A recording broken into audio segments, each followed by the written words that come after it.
In nomine Patris et Filii et Spiritus Sancti. Amen. Shalom. Aleichem. Magandang umaga sa ating lahat sa anumang panig ng buong mundo. Mga nakikinig at nanonood ngayon, atin namang pakinggan ang mabuting balita ng Panginoon ayon kay San Juan. Glory to you, Lord Jesus Christ. Noong panahong iyon, sinabi ni Jesus sa kanyang mga alagad, ang tumatanggap sa mga utos ko ay tumutupad dito, ang siyang umiibig sa akin. Ang umibig sa akin ay iibigin ng aking Ama. Iibigin ko rin siya at ako'y lubusang magpapakilala sa kanya. Tinanong siya ni Judas, hindi ang Iscariote, Panginoon, bakit po sa amin lamang kayo magpapakilala ng lubusan at hindi sa sanlibutan?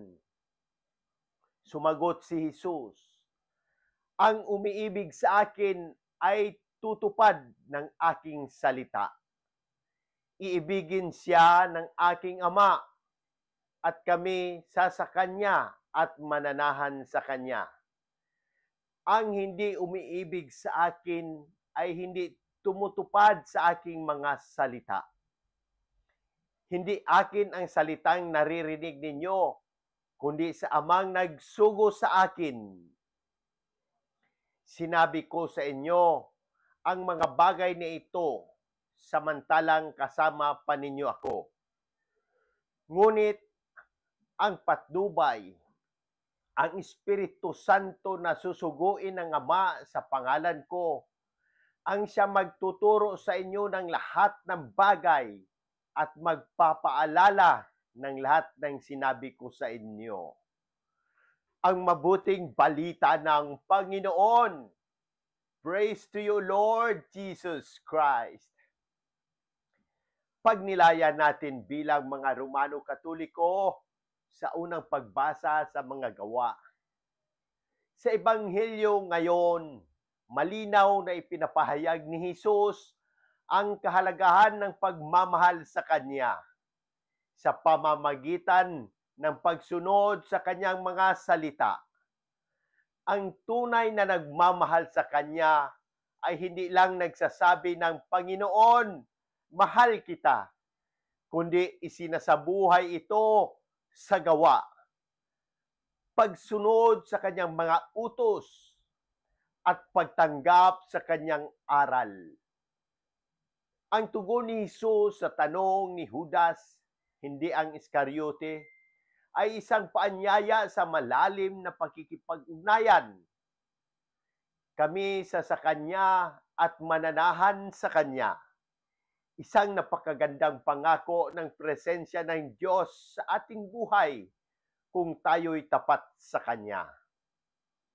Sa unang pagbasa mula sa gawa, nakita natin kung paano sina Pablo at Bernabe ay patuloy na nagangaral sa kabila ng banta at pagtutol. Hindi sila nagtuturo upang sila ay purihin, kundi upang ang Diyos lamang ang makilala at maparangalan. Nang ituring sila ng mga Diyos, itinama nila ang mga tao. Kami mga tao ring tulad ninyo. Sa ating panahon, ang mga utos ni Kristo at halimbawa ni na Pablo at Bernabe ay nagtuturo sa atin ng manatiling tapat, mapagpakumbaba at masigasig sa pagpalaganap ng pananampalataya sa kabila ng mga hamon at pagbabago sa mundo. Mga halimbawa ngayong panahon, ang tugon natin bilang simbahan, ang pagbabago sa digital evangelization. Marami ngayon ang umaasa sa social media at online mass. Tugon natin, gumawa tayo ng makabuluhang content upang maabot ang puso ng mga tao. lalo na ang mga nalalayo sa simbahan. Ang pagbabago, relativism at sekularismo. Lumalaganap ang paniniwalang lahat ng opinyon ay tama. Tugon natin, tayo ay maging saksi ng katotohanan sa ating pananampalataya sa pamamagitan ng kabutihan, kababaang loob at malinaw na pagpapahayag ng aral ng simbahan. Ang pagbabago, ating pagkawalan ng pakikiisa sa parokya, ating tugon, magpakita ng malasakit, makilahok sa mga gawain at maging aktibong miyembro ng pamayanang Kristiyano. Ang pagkakamali natin, kakulangan sa pagninilay at panalangin. Ating tugon dito ay gawing sentro ng araw ang Diyos. Maglaan ng oras sa pagbabasa ng banal na kasulatan, rosaryo, at pagsisimba. Manalangin tayo para sa kagalingan at kalusugan.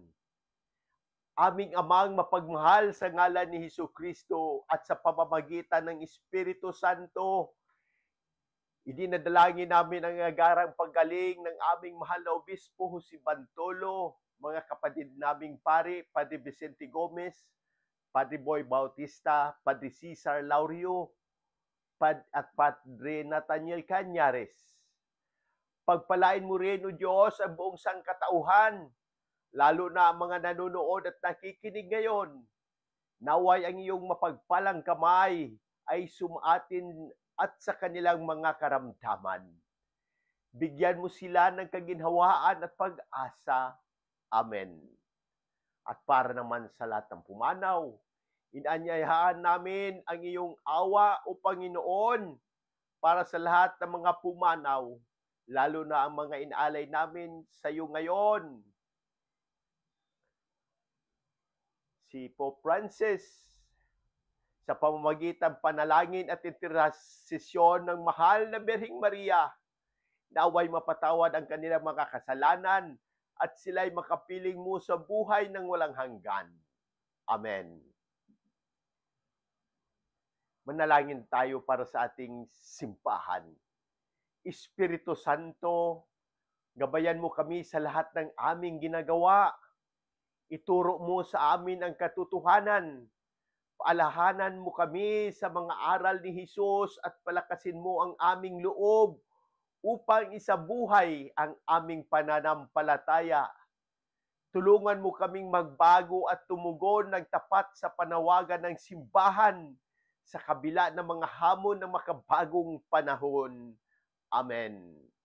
Ang ating mga referensya ay nagmula sa banal na kasulatan kay Juan, Catechism of the Catholic Church, ang Espiritu Santo, Evangelii Gaudium ni Pope Francis, Gaudium et Spes Vatican II, mga panalangin ng simbahan sa liturhiya.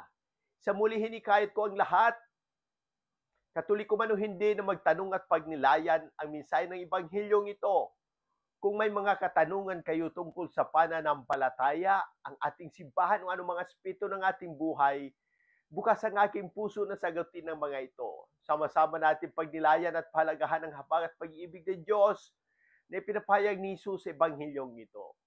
Sa pamamagitan ng ating mga gawain at salita, sana'y maging daluyan tayo ng habag at pagmamahal ng Diyos sa lahat ng tao. Amen. In nomine Patris et Filii et Spiritus Sancti. Amen. God bless!